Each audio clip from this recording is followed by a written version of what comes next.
আজকের টাইটেল দেখে বোঝা যাচ্ছে কি বিষয়ে আলোচনা করতে চলেছি। তো আজকে আমরা কি করবো দেখো, এই যে আমরা চ্যাট জিপিটি ঢুকবো, এমন একটি প্রশ্ন করবো, দেখি কি উত্তর দেয়। এখানে আমরা ক্লিক করলাম, তো আমরা আগে এই মোড অফ করে নিলাম। এখন আমরা এখানে ক্লিক করলাম জিপিটি,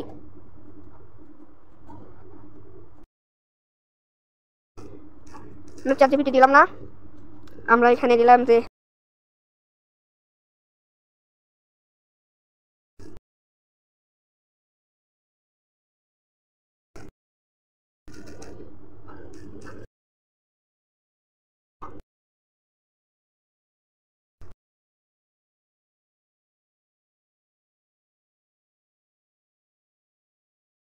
দেখেন এখানে আমরা কি উত্তর দেয় সেটা আমরা দেখি। খুব চমৎকার প্রশ্ন। তুমি জানতে চাও যদি মঙ্গল গ্রহ শনির কক্ষপথে চলে যায় আর যে গ্রহটি শনির পরে আছে সেটি মঙ্গল গ্রহের কক্ষপথে চলে যায়, সূর্য থেকে দূরত্ব বেড়ে যাবে অনেক পরে, ফলে সূর্যের আলো ও তাপ খুব কম পাবে, তাপমাত্রা অনেক কমে গিয়ে 200 ডিগ্রি সেলসিয়াস কাছাকাছি হতে পারে, ফলে মঙ্গল বরফে পরিণত হবে, বায়ুমণ্ডল প্রায় জমে যাবে আর মঙ্গলে যে কোনো জীবন থাকলে তা টিকে থাকা সম্ভব হবে। কক্ষপথ বড় হয়, একবার সূর্যকে প্রদক্ষিণ করতে মঙ্গল শত শত বছর লাগবে। ইউরেনাস মূলত গ্যাসীয় গ্রহ, অনেক বড় হালকা।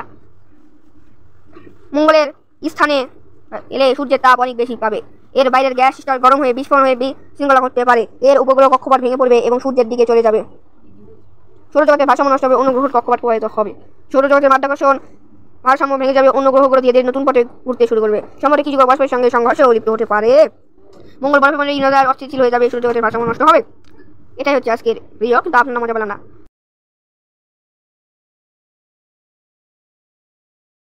আসল মজা এখন দেখেন, সবাই ভিডিওটা চলে যান না। তুমি এখন জানতে চাও যদি এই অবস্থান পরিবর্তে চলে যায়, কোনো সমস্যা না হয়, অর্থাৎ তারা স্থির করতে দেয়, তাহলে কি করবে? ইউরেনাস সূর্যের কাছাকাছি জায়গায় তাপমাত্রা অনেক বেড়ে যাবে, এর হালকা গ্যাস গরম হয়ে ধীরে ধীরে উড়ে যাবে মহাশূন্যে। সময়ের সাথে ইউরেনাস তার গ্যাসীয় স্তর হারিয়ে ছোট ঘন এক গ্রহে পরিণত হবে, প্রায় পৃথিবীর মতো আকারের।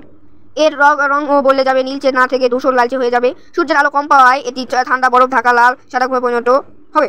এর বায়ুমণ্ডল জমে গিয়ে এটি অনেক নিরাপদ ও স্থির থাকবে, তাই মঙ্গলের পৃষ্ঠের ক্ষয় কমে যাবে। যদি তারা স্থিরভাবে করে তাহলে অন্য গ্রহগুলো কক্ষপথে বড় কোনো বিশৃঙ্খলা না। আমরা সে জানতে চাই আসল দৃষ্টি বলতে চাই না, ভালো শুনতে পারলাম না, আমি একটু ভালোভাবে বললাম না, এমনভাবে বললাম যে এটা বুঝতে পেরেছে।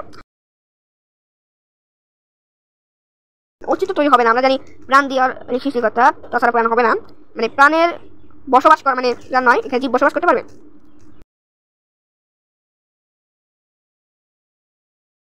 মঙ্গল গ্রহের কথা বাড়ি দিলাম, ওটা হচ্ছে না, যেটা মানুষের ছিল ওটা পড়ে গেছে, বড় হয়ে গেছে। ওটা মানে সূর্য থেকে প্রায় এত মিলিয়ন কিলোমিটার দূরে। মঙ্গলের জায়গায় যেতে দূরত্ব মাত্র এত মিলিয়ন হয়ে গেছে, যেহেতু আগে থেকে প্রায় যাবে কমে যাবে, তার উচ্চতা ইউরেনাস আছে, কিন্তু এখানে কথা আছে যেহেতু আগে থেকে বড় ছিল ওই অবস্থা, এবং ঠান্ডা এখন ইউরেনাস গড় তাপমাত্রা এলো।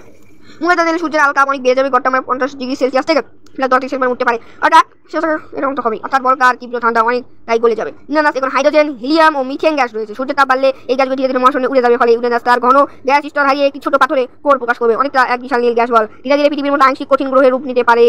ইউরেনাসের ভিতরে বড় বড় জমাট পানি আছে, তাপমাত্রা বাড়লে এগুলো গলে গিয়ে বাষ্প বা টলবানি তৈরি করতে পারে, অর্থাৎ সময়ের সাথে সাথে যেখানে মেঘ বৃষ্টি এমনকি নদী মহাসাগর তৈরি হতে পারে। ইউরেনাসের ভিতর করে কিছু ধাতব উপাদান আছে, সূর্যের তাপ আলো পেলে এটি শক্তি উৎপাদনে সহায়ক হতে পারে।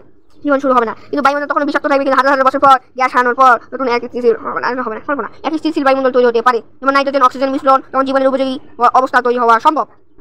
তো আমরা এখানে জানলাম যে এখন ইউরেনাসে কিন্তু আমরা বসবাস করতে পারবো না, এখানে দেখেন। কিন্তু যদি কোনো এরকম কক্ষপথ পরিবর্তন হয়ে যায়, আমাদের কল্পনার মতো যদি স্টেবল থাকে, তাহলে ওখানে কিছু হাজার বছর পর ওখানে ভালো অ্যাটমসফিয়ার তৈরি হবে, কিন্তু এসব একটা বিষয়, বড় বিষয়, সব বিষয় মহাবিশ্বের ক্ষতি আনতে পারে, মানে মহাবিশ্বের নয়, মানে গ্রহ যে রয়েছে আমাদের সৌর যে মণ্ডল, এই গ্রহে এখানে সমস্যা হতে পারে, আমাদের প্রাণের হুমকি হতে পারে, ওটা ঠিক হতে গিয়ে আবার পৃথিবীর উপর প্রভাব ফেলতে পারে।